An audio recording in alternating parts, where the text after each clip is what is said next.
पीबीएनएस संपादकीय आज का विषय है विनिर्माण क्षेत्र में बड़े परिवर्तन ला रही पीएलआई योजना। क्या पीएलआई योजना पर भारत का फोकस अर्थव्यवस्था में आमूलचूल परिवर्तन ला सकती है, जैसा कि मैन्युफैक्चरिंग सेक्टर के रूप में विशेष आर्थिक क्षेत्र ने चीन के निर्यात में 60% योगदान देकर किया है। ये सवाल तब से घूम रहा है जब से ये योजना लगभग 3 साल पहले अस्तित्व में आई थी। लेकिन अब परिणाम सभी के सामने है कि ये योजना व्यापक तरीके से विनिर्माण क्षेत्र को बदल रही है, जिसमें रोजगार देने की सबसे अधिक संभावना है। पीएलआई योजना की बदौलत हाल ही में इलेक्ट्रॉनिक्स अप्रैल 2023 से फरवरी 2023 तक 11 महीने की अवधि के लिए भारत का सबसे तेजी से बढ़ने वाला निर्यात बन गया है और स्मार्टफोन इस उल्लेखनीय परिणाम का एक बड़ा हिस्सा है।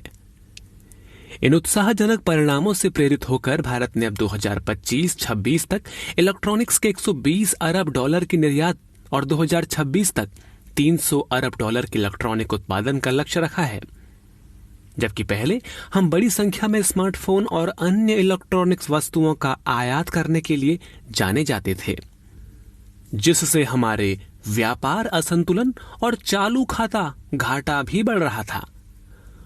मोबाइल फोन का उत्पादन 2014-15 में लगभग 6 करोड़ से बढ़कर 2021-22 में लगभग 31 करोड़ हो गया है और 2024 तक कुल इलेक्ट्रॉनिक्स निर्यात में इसका योगदान लगभग 50% होने की उम्मीद है।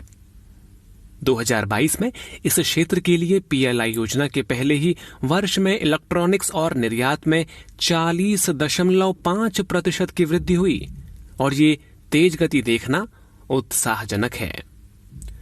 अब इस योजना से लगभग 4 से 5 वर्षों में 30 लाख करोड़ रुपए के घरेलू और स्थानीय उत्पादन को बढ़ावा मिलने की उम्मीद है, जिससे आर्थिक विकास को बढ़ावा मिलेगा और निर्यात में वृद्धि होगी।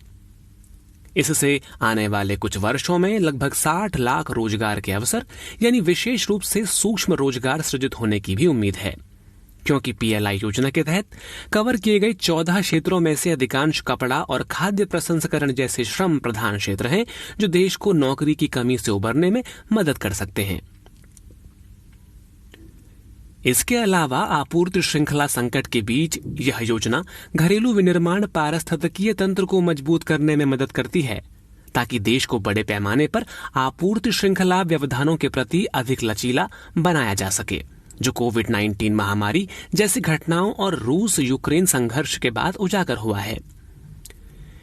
इस बीच हाल के वर्षों में गहरे टेक्टोनिक अपरिवर्तनीय परिवर्तनों से गुजर रहे वैश्विक मूल्य श्रृंखलाओं में भी बदलाव आया है, जिसे भी संबोधित करने की आवश्यकता है।